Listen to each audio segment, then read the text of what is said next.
So this is an interesting question, Jim, and not so Jim and I were just talking, and then our one of our computers messed up, and then we restarted. But I thought about it. So he and I were talking, I don't know, 3 minutes ago, and then I hit record, and then we started doing the actual interview before it crapped out. And I noticed a change in my voice, right? So a voice that I have when I was talking to you, not recording, and then a voice that I had to you when we were recording. So the tone I'm speaking in now is the first, as if we were talking on the phone. And it's kind of like the bad television voice from the whatever 30s, 40s, 50s, 60s. I don't even know. Hey, welcome here. So totally off the subject. Do you notice yourself doing that ever? Are you conscious of it? Totally. Yeah. You know what? Interestingly, I'm okay with it though, because here's why. There's a guy named Mike Kraus. He's a wrestling coach, youth wrestling coach in Michigan, and he travels the country and he's really good. We actually hired him to do a wrestling clinic at our club several years ago. And he's just like brings this energy, but he's like, man, when I step on the mat, he's like, I'm like super Mike. He's like, I just like I'm like my personality just grows and expands. And this is who I really am. Like when I put on my wrestling shoes and step on the mat and get in front of these kids, like I'm a new person. And I am too. Like when I get in front of a group of kids and I'm teaching them, like it's just an amplified version of me, not a fake version, Mm-hmm. just an amplified version. So, um, yeah, Yeah, I I hear get a you. little bit of that with my podcast too. I hear you, and that's a thing that I'm sure it's been said different times, different ways. But DDP, when I was talking to him, he said that in reference to professional wrestlers, that the really good ones are just an Interesting. amplification. The Rock is The Rock amped up. Stone Cold is Stone Cold amped up. He is himself amped up. So Yeah, it does, but there is a fine line also because you don't want to be something you're not, and it's easy totally. to myth that or mess that up. Yeah. So prior to recording, Jim and I were making fun of each other via text messages back and forth because we're friends. We've been friends for a long time, and he and I live, I think, pretty similar paths. You're from a different place. You do a different thing, but we both had standard jobs. We both veered off that, revealing our own paths, which Jim will elaborate on here in a little bit. But so we share a lot of good stuff, but also a lot of like stuff that only people who do this understand. So it's good to, I was going to say collaborate, but I think the word is commiserate because of how tough that it can be. And recently he made a trip out west, which was the impetus of this conversation. But I guess for the people who are hearing of you for the first time, maybe in 60 seconds or less, just brief your career path. Grew up in a blue collar family, Western Pennsylvania. Wrestling, never really achieved anything in wrestling meaningful. Got to college, thought everybody was there was smarter than me, better looking than me, had more money than me. They were, and but I had this sort of transformation that happened when I was in college. Found success in that, and I became an All-American and success in wrestling, and became a youngest Division I head wrestling coach in the country. And then I had a successful business after that, and then everything kind of came crumbling down and failed in my next business. And I kind of looked back at my life and I figured thought like what was in place in my life when I was competing at the highest level and performing at the highest level. And I realized there was like a framework there. Started putting those pieces back together in my life and totally transformed my relationships, my health, my finances, everything. And that's what I do now. My career path is now teaching that. Like that's my mission in the world, is to share that framework and that path. That's the River Your Path program you mentioned. And so now I spend most of my time coaching, personal performance coaching, somewhere between executive coaching and life coaching, and speaking, and then the podcast. But primarily it's coaching. Yeah, and his podcast is Success Through Failure. And kind of maybe a niche question, but something that I was recently thinking about. So I was in Ocean City last week with my family, and my brothers and I went for a real long run. My middle brother is training for an Ironman, so my oldest brother and I kind of like were his posse or making sure he made it because he started before us, and it was really hot and humid. But it was kind of during that week. I think specifically it was that run. I just had like a thought. I'm running and there was no music, and I was just thinking to myself, and I was thinking of wrestling, and I forget who or what made me think of an All American, right? Being an All American, placing in the top 8 in the country, and I was never an All-American. And I had like a thought exploration of how would I think of myself differently if I were an All-American, right? So, I've been in the UFC, et cetera, and I've done what I've done. I've not done what I've done. So thought explore on your end of it. You're an All-American, and that's a big deal, especially as a guy who didn't do much in high school or had no significant accomplishments, as you said. And then that's huge. This is the Olympics just happened. I'm like literally crying as I'm watching these guys and girls win. And it's like you, and I'm sure you were like, we're feeling the same thing. I don't think I've reacted as energetically to Gable Stevenson winning than I might have ever reacted to anything. That was insane. Insane. So just thought explore how you think of yourself as an All-American versus if you wouldn't have been an All-American. Yeah. I would like to think that I would have the same mindset, but I know it would have taken me longer and taken more effort to get to the place where I'm at now, like to create the self-belief. I mean, listen, being an All-American, like I won the match 10-8. I was actually blowing the guy out and he kind of came back towards late in the match and it was ended up being a little closer, but like it was splitting hairs. Like, I mean, that guy was really good. I mean, he probably would have beaten me, the guy who had to wrestle that final match. I had to win 4 matches in the tournament. I had won 3 and now I got to wrestle this guy. And he's the 4th ranked wrestler in the country on the number 1 ranked team in the country, University of Minnesota. And I'd actually never in my life beaten somebody ranked in the top 5 in the country. I've beaten the 6th ranked guy a few times and other top 10 guys, but never beat somebody in the top 5. So like any given day, who knows who wins that match? I mean, I had done the work and I had actually, I really believe that the thing that helped me actually win that match, right? We're just talking about the 7 minutes there right now, was the fact that I had visualized it so many times and I'd done the mental prep. Like I had all the skills and the conditioning and the strength and all of that. Like, 17 years of wrestling came down to this moment. So I'd prepared for it, but mentally I had been there before and I'd visualized it. And right. So I get my hand raised and that changes like my psyche. Right. And even looking back, like it changes like even how I think about myself, but it shouldn't, because really, if he gets another takedown at the end of the match and then we go into overtime, maybe he beats me there. Right. And it's, am I a different person? Yeah, no, I mean, I shouldn't be. Nothing about you is really different. Right. It has nothing to do about me, or maybe the ref makes a bad call.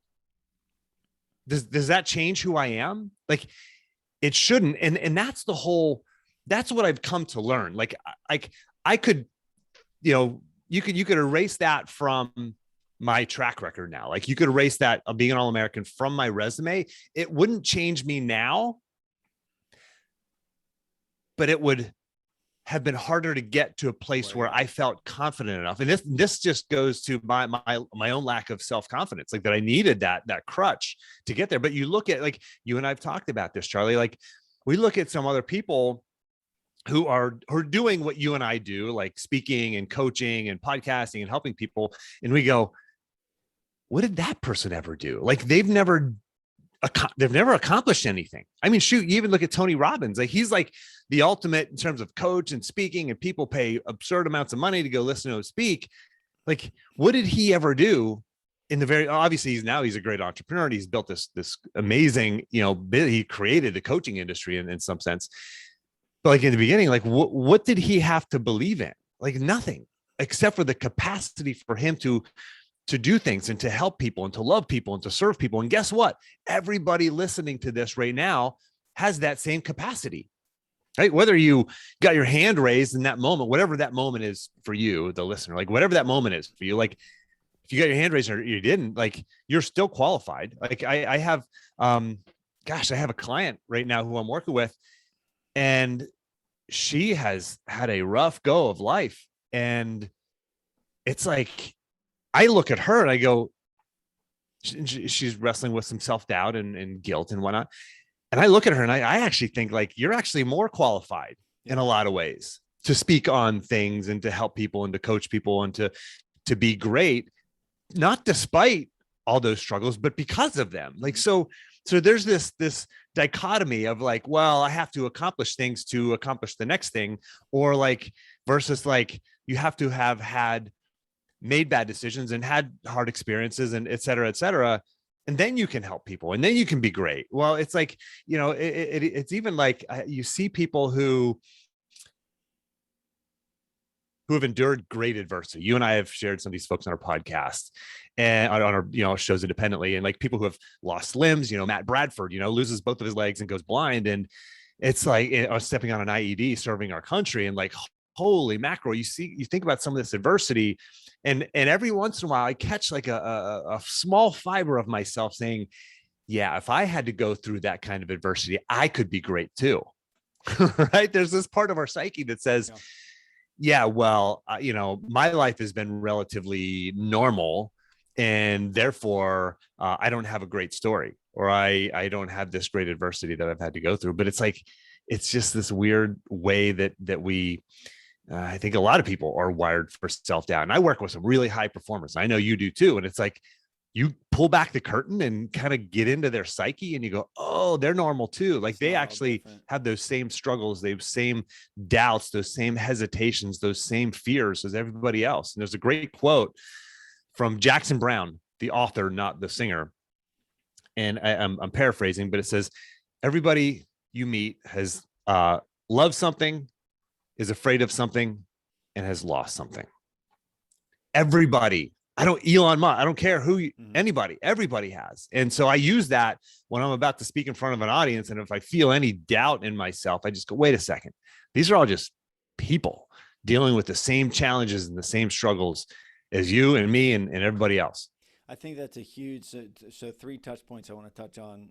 Good chance I'll forget 1 or 2 of them. That realization is huge. And I know from me personally, and I'm guessing from you, from both wrestling coaching and podcasting / business, whenever you're able to interact with people that you used to think of as different, meaning special or unique, it's like Drago, whenever he's cut, like, oh my gosh, he's cut, he's bleeding just like me. He's a man. He's not a machine. That's real life in the people, them, they, like, you realize, oh, they're just like me. I mean, Simone Biles, the Olympics, like she's the greatest ever, and she's dealing with the stuff. Holy cow. Yep. She deals with stuff like I deal with stuff. So it is a big realization. And then, standing in front of a crowd and or, whatever you do, really and truly thinking, and this is the service part, this is the helping other people part. It really isn't about you. Like, right, when you're nervous, I'm worried about looking dumb. Well, this isn't about me looking cool. This is about me connecting with them.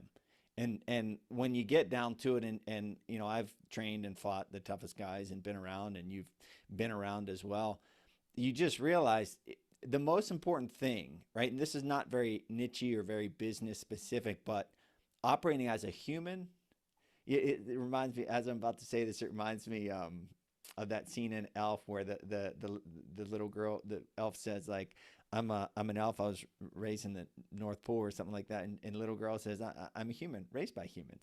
If like you think of yourself as a human trying to connect with another human, that eliminates 99% of the BS that's in your brain.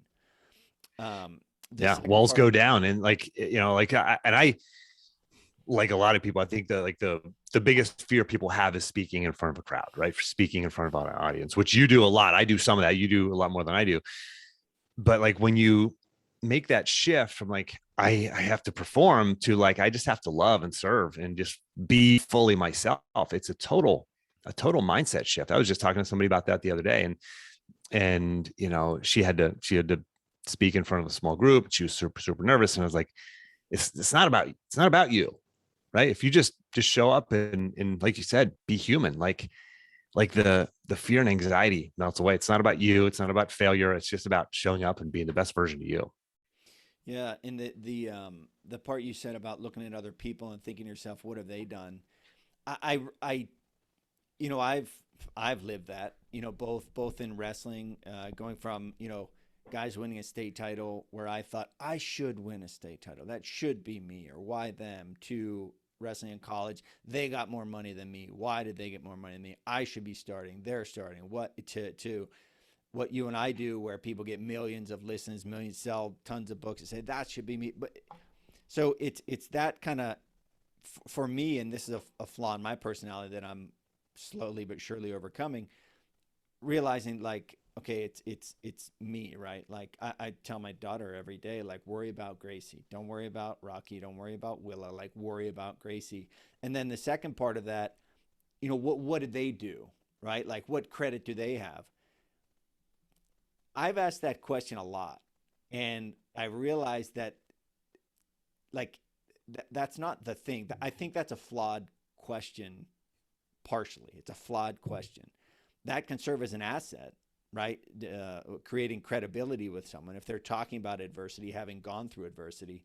But I think, I'm talking out my thoughts right now, but I think along those lines, so credibility is certainly important, but it's not the only thing. I think, and this is where I don't know the ratio, but authenticity is a huge component of that, right? So credibility, meaning you know what you're talking about. Maybe you're like Matt, maybe you're like Travis Mills, and you've gone through trauma, adversity, and can speak, and you're authentic, which both those guys are. But if you have the experience, the credibility, but not authenticity, or that doesn't work. But when you're an authentic person, you might not have the stat, you might not have the mental, you might not have the whatever, but if you're authentic about it and really and truly believe what you're saying, it's like a great coach who wasn't a great wrestler. Like, you can be a great coach without being a great wrestler. Absolutely. Some of my best coaches never achieved what I achieved. They were never All-Americans, and they were like, man, thank goodness for those people, because they got me there. Yeah. So I guess my point, as I'm kind of throwing up out of my mouth about this topic, is it's easy, to sit here and point and think, well, I should, or that, whether your ego's taken over, and then like, well, what did they do?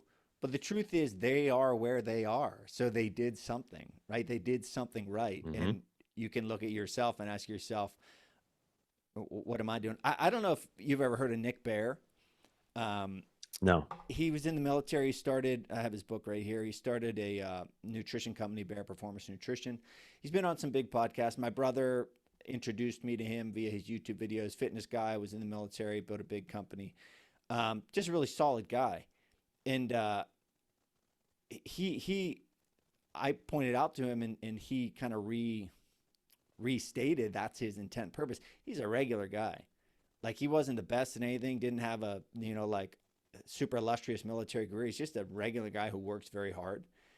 And you could say, like, well, that should be me. But it's like, this dude he's authentic, and he's real, and he's worked freaking hard over the last 10, 15 years to build what he's built. So if you do find yourself, and I'm speaking to myself as much as I'm speaking to the audience, pointing fingers, just look at you and say, all right, what can I do?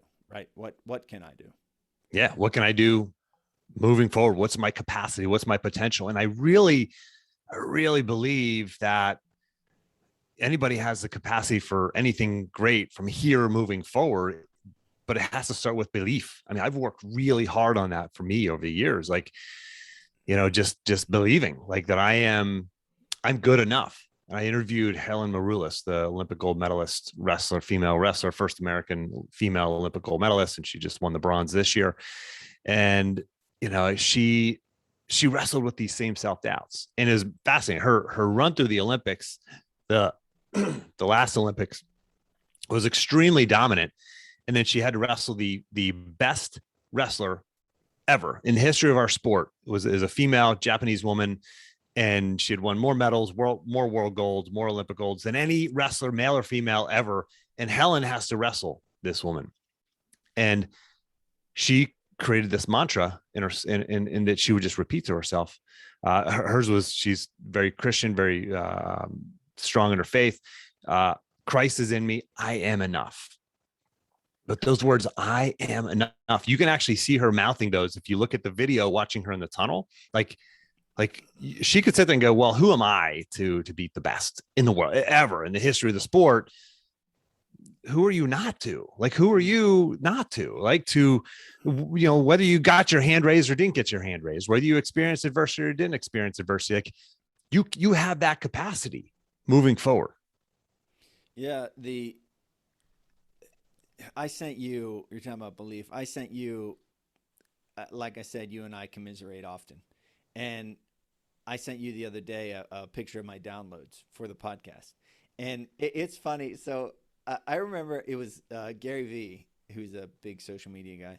I remember him. I think it was him that said something like, and I laughed at it because it's so me, and it's going to be exemplified in this example. He said something along the lines of like, when you put something out, like it's easy to think like, oh, something's wrong. That didn't get a lot of likes. There must be something wrong. Why? And he's saying no, they don't like it. Like if you put it out and it doesn't resonate, it doesn't resonate. So I've thought to myself, must be something broken with the statistics on the podcast down. Like there must be something broken. It's just not working. I don't know what it is, but oh well, whatever. It's like my point to that is bringing it back to belief. I I can't not believe that, and I'm sure you're the same way, that what I've put together with the Spaniard Show, World's Toughest Lifelong Learner, Student Assemblies, Q&As, Spaniard School Online, I can't not believe that it is right, it is good, and it will succeed. Like, I can't not believe it. And if you look at those download statistics, you would say you're the dumbest guy ever for putting so much time into this podcast. But I just can't hear it. I cannot hear it. And that's, it is the belief that you're talking about. And I'm not patting myself on the back, but I'm saying real life example that without that conviction, you're just not going to win. You're not going to succeed. Yep. And a lot of people don't have that conviction. You have to do things. I think if you don't have it like just naturally, or if you have a lot of self-doubt sort of infiltrating your brain, you have to do the things like you do. I mean, you're reading a lot, you're bringing in so much amazing content. You're reading these stories of persistence. And, you and I get to talk to these amazing people who have overcome incredible odds to find success. So we're feeding ourselves constantly with this information and proof that like, oh yeah, like this is my path, and this path is a viable path, and I can find success, despite whatever statistics, downloads, numbers, whatever. Like that next level is possible for me. Yeah. How has COVID affected you business wise? Interestingly, so the very beginning, when everything started shutting down, I had two prospective coaching clients come on board for kind of a high ticket coaching program about to come on board. And both of them said, we better hold off. We could lose our jobs next week. Everything's, the sky was falling at that point. And of course, all of my and your in-person speaking gigs, boom, gone. And so for me, I was like, oh man, like, this is week one. And I've just lost thousands and thousands, tens of thousands of dollars. Like, is this going to be what week 2 and 3 and 4 and 5 and 10 are going to be like, not knowing the future.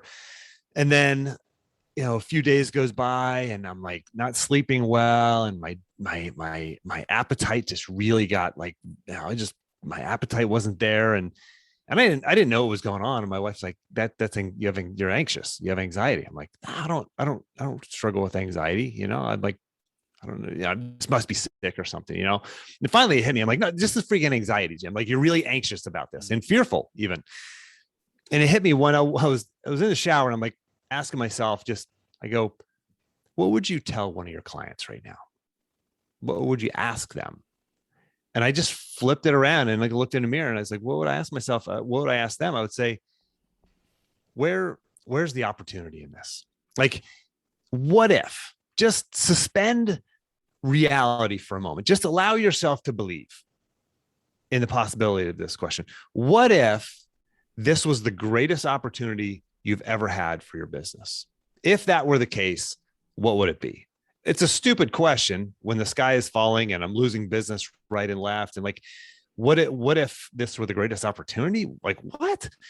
But I asked myself that, and I allowed myself to follow that line of thinking. And it led me very quickly to, wait a second, like I'm already good with Zoom. I've used Zoom a lot, and I can now do virtual talks for all these companies who are now working from home. They have low morale and people are, not getting to see each other, but they're having these weekly staff meetings. I'm like, what if I just said, hey, I can pop in for 20 minutes, give a pep talk, give a talk, and bring people together, rally the troops, and price it really low, make it affordable so everybody could say yes. I can get in front of a ton of people. I can get in front of companies that I could never have gotten in front of before, get in front of people I could have never gotten in front of before. I was like, oh my gosh, this could be an opportunity. So I started putting out the feelers, and boom, boom, boom. I started racking up these virtual speaking gigs, and they were short, they were easy. I put together this presentation, and I literally, about a month into this thing, I go, if this pandemic ended tomorrow, I would not have fully taken advantage of this opportunity. And so this thing that was keeping me awake at night and fearful, like, actually, I didn't realize, but in this big giant ball of fear, there was like the greatest opportunity that I ever had for my business. Now I spoke to one company, had people from the United States, China, and Europe were on this call. I mean, I'm speaking to companies that had people all over the country and getting in front of groups that I could have never have gotten in front of before. So yeah, that's how COVID started for me, with fear and then opportunity. And then it ended up being a pretty amazing year for me. So, and I hesitate to say this to too many people, but it was one of the best years of my life. Maybe my best year of my life, because I got to spend so much quality time with my family. My business did grow last year because, people were wanting coaching and guidance and support, and these virtual talks really supported a lot of people. So it was an interesting twist of fate with that. Yeah, and I'm thinking as you're talking, I have a bunch of gigs, in-person gigs scheduled for September and October. And I was talking to my wife about it, and I was like, it looks pretty, like pretty good here in the next 2 months. And then I said, barring anything shutting down and being totally thrown for a loop, which my first impulse was, then I'm screwed. And then I remembered, oh wait, because of all this stuff last year, I have virtual programs set up, virtual Q&As, I have Spaniard school. So, oh, okay. Like, I'll be able to survive. I charge less for virtual, but I also don't have to travel, et cetera. So, there are checks and balances to it. Yeah. But contingency plans. Yeah. You got backups, right? That only came from the terrible reality that we were all put in. So growth happens, like, growth is painful. Like, when we grow, which we all did through the pandemic and had to learn, had to pivot and find new ways to do business. And everybody, every listener, every viewer, like, you're experiencing growth, or you have experienced growth. It was painful, but we don't want to experience the pain. We want the growth, right? We want to have grown, but we don't want to have gone through the pain that it requires to grow. And I was talking to a client a couple of days ago. He's a farmer, actually, has a huge multi-million-dollar farm up in Canada, and drought this year, total crop failure. They've had a total crop failure. And luckily for him, he actually had some contingencies in place as well. He had some insurance that he had purchased in years past that a lot of farmers didn't have, but he's got these little bit of a net underneath him. But he's out there on his combine. He's like, man, Jim, it sucks riding the combine across the field and looking at the harvest going, man, this is nothing compared to what it should be, right? They call it a total crop failure. There's some crop, but just nothing anywhere close. Total massive losses. But the message that we ended up identifying out of this conversation, he's like, I know I'm going to be a better farmer for this. I'm going to be wiser, smarter, more experienced.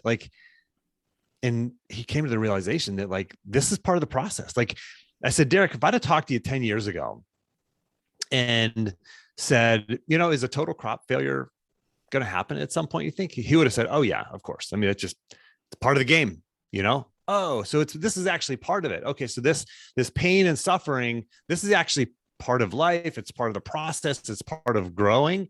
Yeah, it sucks. Hence, success through failure. I mean, he's going to be a smarter, wiser, more competent, more experienced farmer now than he ever was before. but you got to go through the dark place first. Yeah, and I've thought of this a lot in my own. I feel like there's, if you divide your life or kind of looking at it as a pie chart, and then you allot your priorities within that pie chart, and then on a separate line or something, you kind of, is there anything in my mind that's taking up mental energy that's not aligned, right? Like, is there anything that I want that I'm not doing? And then measure them up. Okay, is that actually something I want? No, okay, then I'm not going to do it and I'm going to discard it. That's like an ongoing battle in my mind. So to tie that to what you were saying, it's a small place. It must be as like a little battle in your my mind. brain. Small. Yeah, it's very mushy. This is small. It's not very. What was I saying? Yeah. I don't even know. You were just rambling on about something. We can edit that whole part out. Listening anyway. Okay, what was I saying? Yeah, pie chart, pushing things out of your mind. The growing pains. No one wants the pandemic. No one wants to get knocked out. No one wants to, etc. Insert trauma, bad thing. But you inevitably grow from it. But it takes work. So the one of the things I've always wanted to be is a guy who gets up early and works out. I love the idea of that. I also love the idea of being a person who stretches, right? But I never used to do them. So I would always have this misalignment in this battle back and forth in my brain to where I eventually had to say, do I want to be a guy who gets up early and works out? Yes. Okay, then get up early and work out. Boom. Do I want to be a guy who sits in the sauna a couple times a week and stretches in the sauna? Yes. Okay. Well, then get a membership to a place with a sauna and do it. Or it's like the shitter get off the pot to bring up the visual, right? So that's it. Like there are these opportunities where you do it or you don't. You like the idea of it, but you don't like the nuts and bolts of it. So then you as a person got to ask yourself, all right, who am I? Like, what do I want? Do I really want this? Or am I just telling myself I want it?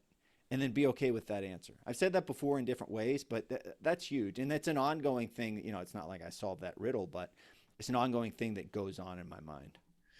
And I think interestingly, like you actively think about that. I think most people don't, right? Most people drift, right? Like you and I get to work with people and talk and speak and organize our thoughts for podcasts, et cetera.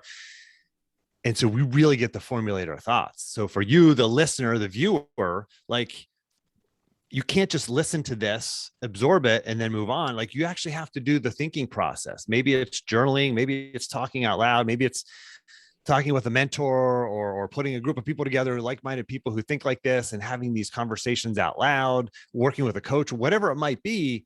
Like you've got to do this. I call this the productive pause. Charlie, you've heard me talk about this before. And like, if there's such a thing as the secret to success, it's this stopping and evaluating, asking yourself the questions. And I've defined it as a short period of focused reflection around specific questions that leads to clarity of action and peace of mind.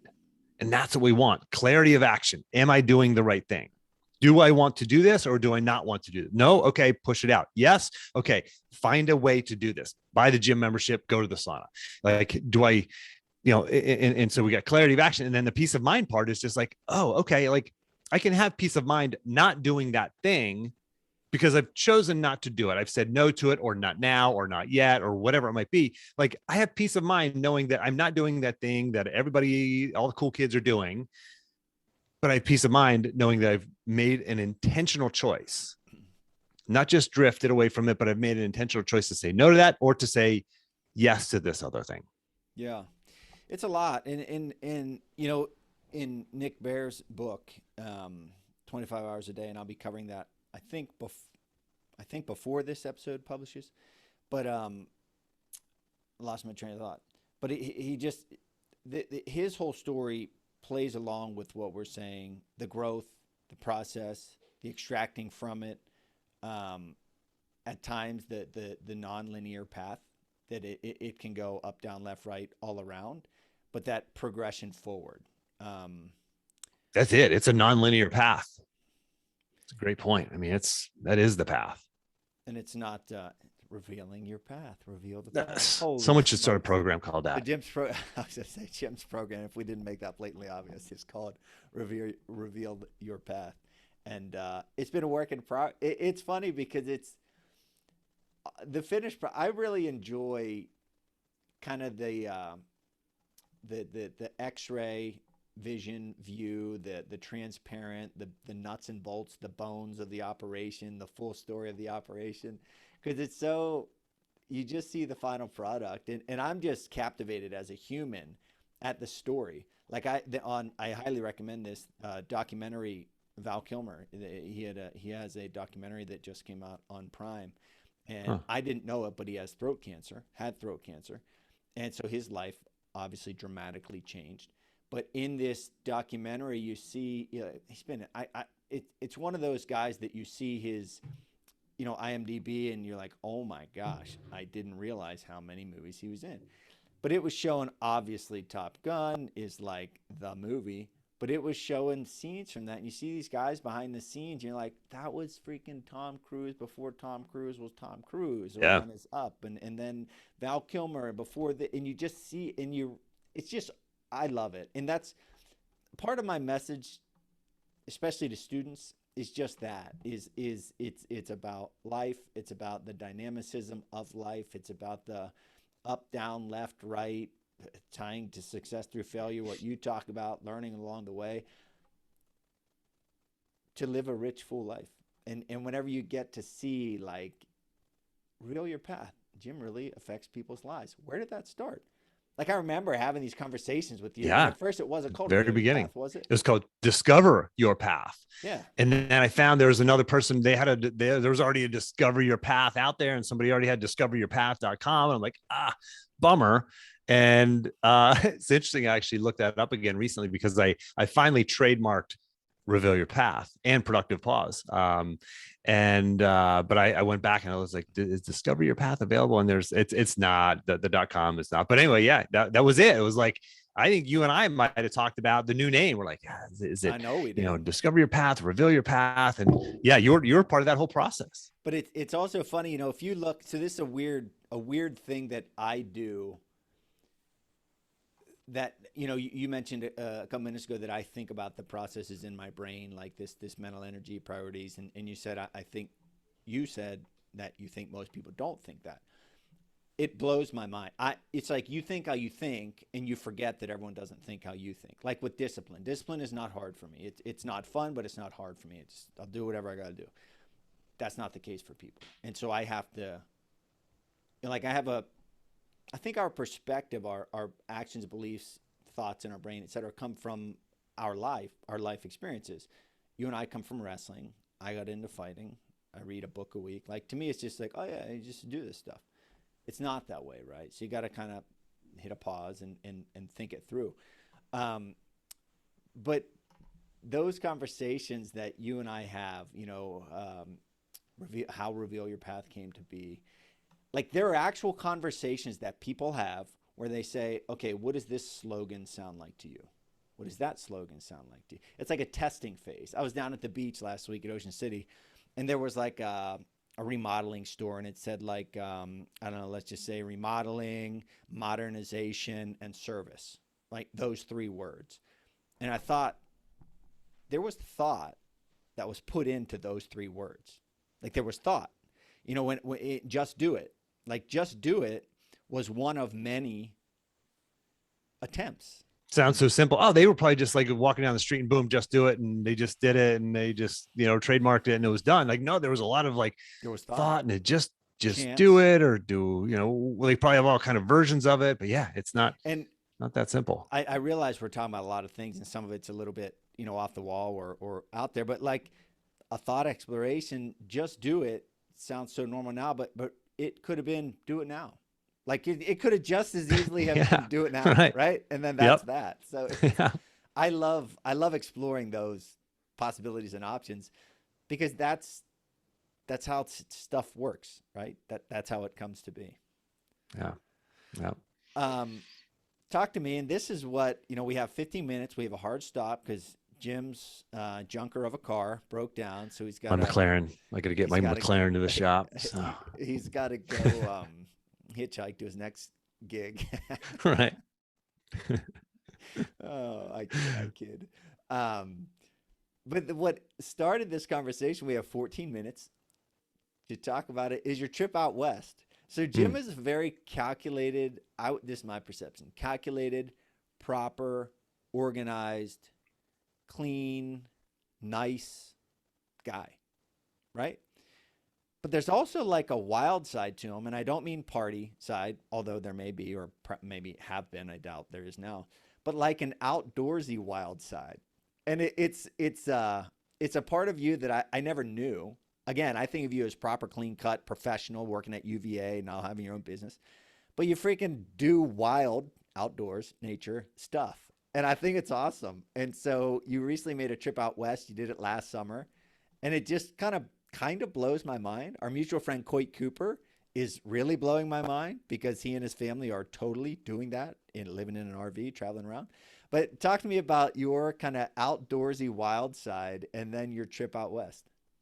It's interesting. I actually bumped into Coit. Coit and I were in the same town at the same time, and I popped into their campground. I got a Wow, selfie with them. that's So yeah, awesome. yeah. It's interesting, like how you see me. I imagine the world may see me in this, all those same things that you mentioned. Like I feel like I'm like the blue collar, rough around the edges, adventure dirt guy. Like on the weekend, I love splitting wood in my backyard and working out in the yard and doing stuff, building stuff. I like fixing stuff on my own, fixing my car and stuff like that. I don't always do that quite as much anymore, but I still do enjoy getting my hands dirty. I grew up blue collar and I just feel like that's still me. But I think there's this sort of maybe image that people think of when they see me. But yeah, man, like one of my core values is adventure. I mean, it's part of my soul. Like I was out on this, we did a 3-day, 2-night overnight backcountry backpacking trip. And we got bear spray and I got a pistol in my pocket and we're deep in the backcountry of Montana. And it was freaking amazing. It was like, this is me. Like this is home. It was dirty and smelly and couldn't wait to jump in the next lake. I just love So awesome. jumping in any body of water. I love rope swings. I love like adventure. I've jumped out of a plane twice. I've bungee jumped. I've rock climbed, whitewater kayak, class 5 whitewater, some of the biggest, dangerous, most scary stuff on earth. And that's who I am. That's the stuff that I love. So after college, I backpacked through Central America. It was just me in a backpack in like a one-way ticket to to Texas, and I took a bus down to the border to Brownsville, Texas, took a cab across the border into Matamoros. I think not Matamoros. There's another border town there. The name's escaping me right now, but I just backpacked through Mexico, down through Guatemala, through Honduras, through Guatemala, Belize. Just made a big, huge loop down through all those countries and scuba dived in a collapsed volcanic cauldron. And man, I had a weird experience with the shaman medicine man. Stayed at a meditation center for a while. I mean, just crazy stuff.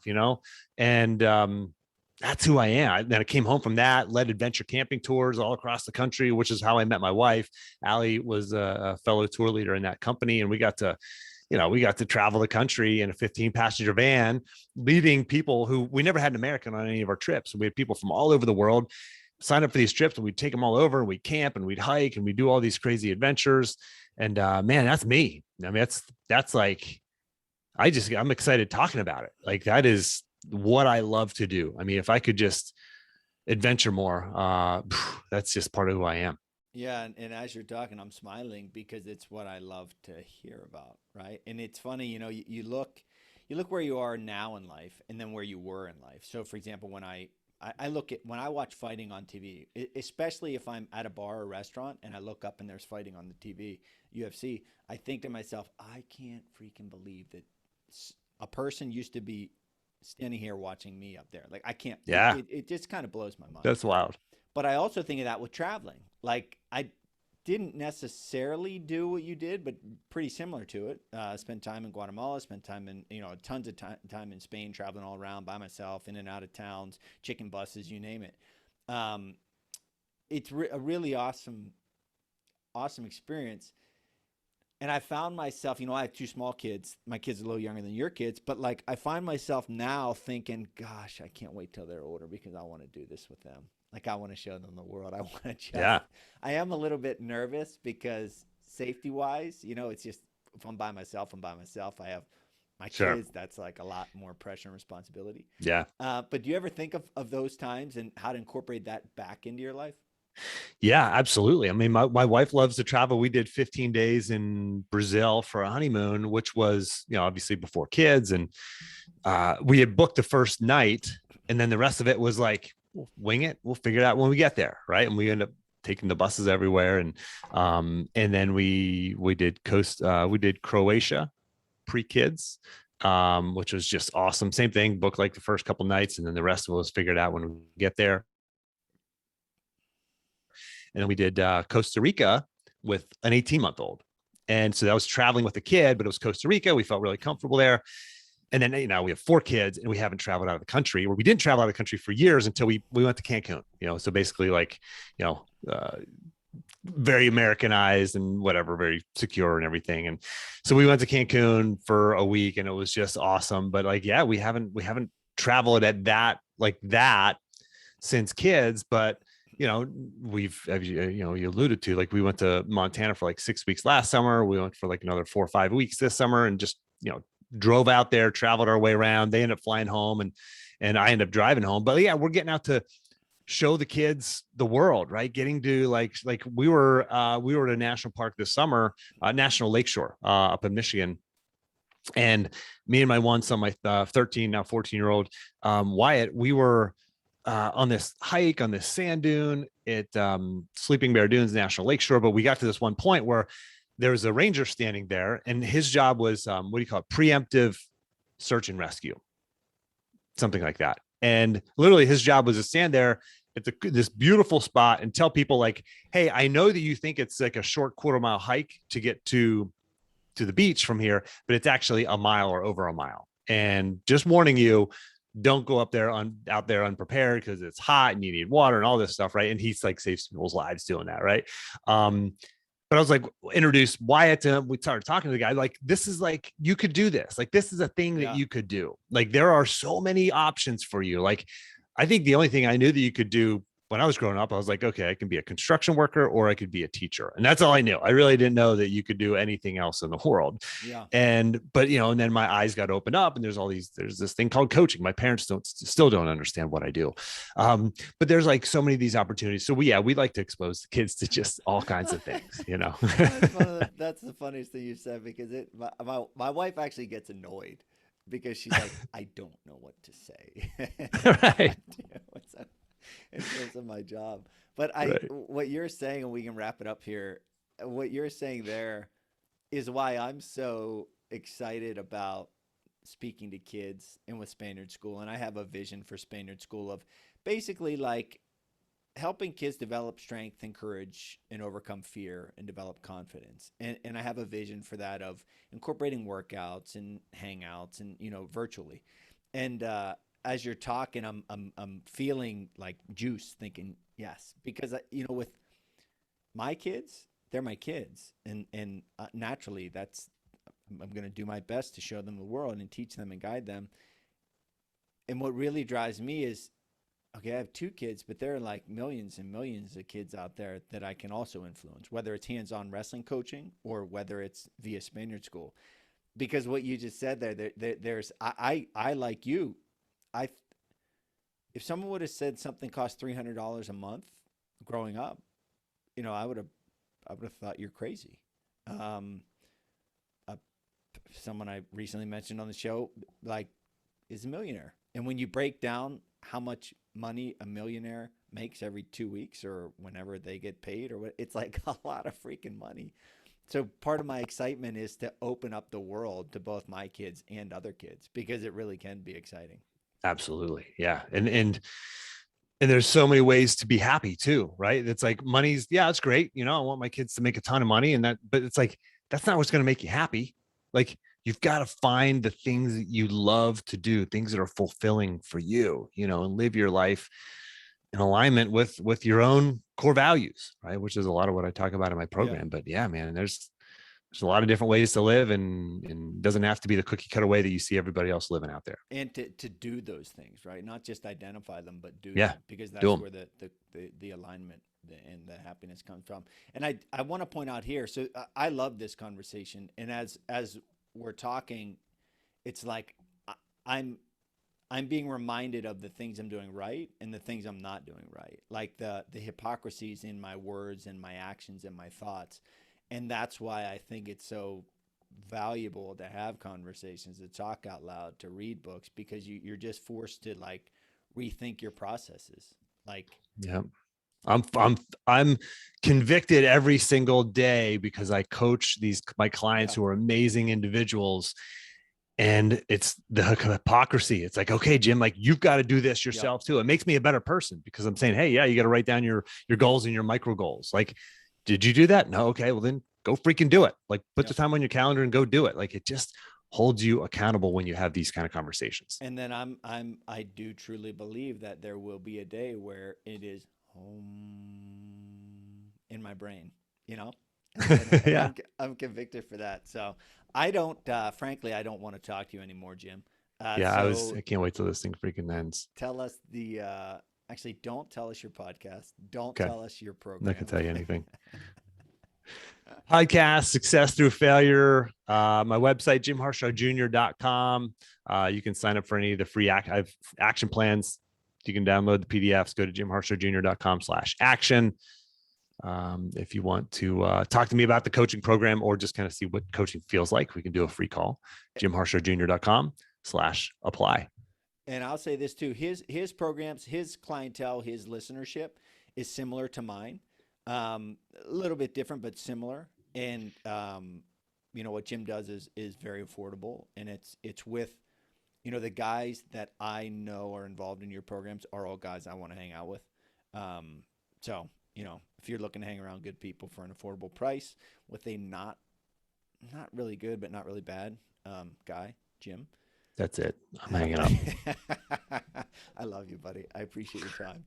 Love you, brother. It's good See seeing you. All right. ya. Bye.